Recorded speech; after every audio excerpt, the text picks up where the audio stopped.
Hey everyone, welcome back to Climate Swings. It's great to be with you today, coming from a rather different location than usual, Barcelona, Spain. Once again, this episode isn't one of my regular interviews with a climate career trailblazer, but rather an update on my European journey that I previewed a couple of weeks ago. As of when you listen to this, I'll be exactly 2 weeks into the first stop, and I have to say, I'm already sold on this city. Frankly speaking, Barcelona has been nothing short of a revelation. The city really exists as this fascinating blend of contradictions that somehow work in perfect harmony. It's simultaneously ancient and cutting edge, laid back and buzzing with energy, peaceful and vibrantly alive. Walking down the streets here, you're just as likely to encounter a building from the 13th century as you are a sleek modern facade. The juxtaposition is really something. What struck me the most, and this is something I think many of you will appreciate, especially my stateside listeners, is just how different the urban experience feels compared to cities back in the States. Even San Francisco, which people consider relatively dense by American standards, feels almost empty by comparison. Here in Barcelona, the streets really pulse with life at almost every hour. There's a cafe culture that feels both casual and essential to daily life, and the transit situation is a massive selling point. The metro is clean, frequent, and really goes everywhere. Buses complement the system perfectly, and for anything else, there are bikes and scooters available throughout the city or simply your own 2 feet, letting you soak in the sights, sounds, and smells in this amazingly pedestrian friendly metropolis. I really haven't once thought I wish I had a car. Quite the opposite, in fact. A car here would be a liability, not an asset. It's really liberating to move around a major city without having to worry about parking or gas prices or traffic jams. Now, I expected pretty much all this going in. Anyone who's spent some time in Europe knows that its cities are by and large more dense and urbanized than in the States. What I really wasn't expecting, however, was just how international Barcelona is. Languages from across the globe fill the streets, of course, not as common as Catalan or Spanish, but you do hear them. And really good and affordable cuisine from places ranging from Vietnam to Mexico is right at your fingertips. Locals tell me that this explosion of diversity has come only in the last few years, as foreigners have flocked here for all the great reasons that I just laid out. Now, for those of you who follow this podcast precisely because of your interest in climate careers and sustainability, and I suspect that's most of you, on that front, Barcelona has been a really pleasant surprise as well.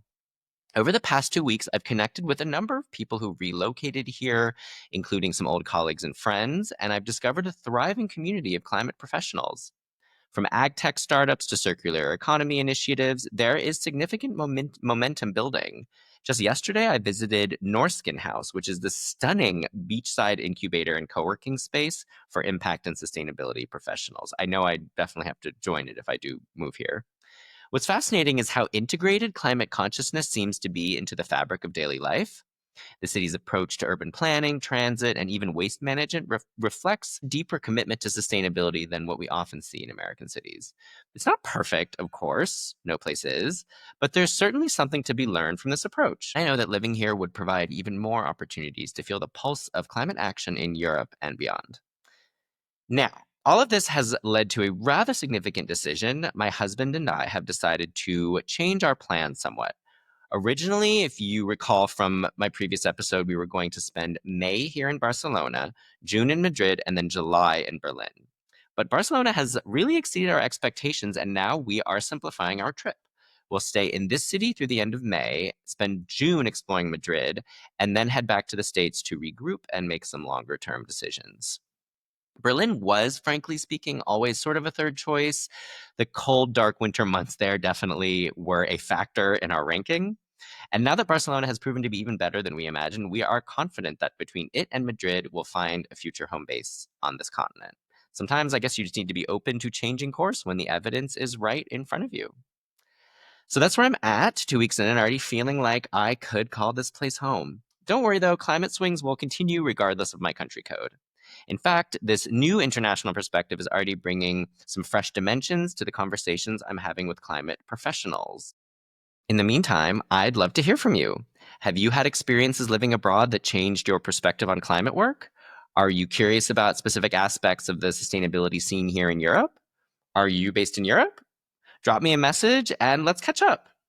And for those of you who tune in for my regular interviews with climate pioneers, don't worry, I will be back to my usual format next week with the second of my 2 live interviews recorded as part of San Francisco Climate Week. This one will be with Anku Madan, a principal at Obvious Ventures, a Bay Area-based venture capital company working on world-positive technologies, including a lot of climate tech, so you don't want to miss this one.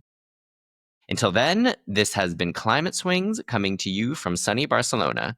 Thank you for joining me on this personal update, and I will catch you next time. Take care.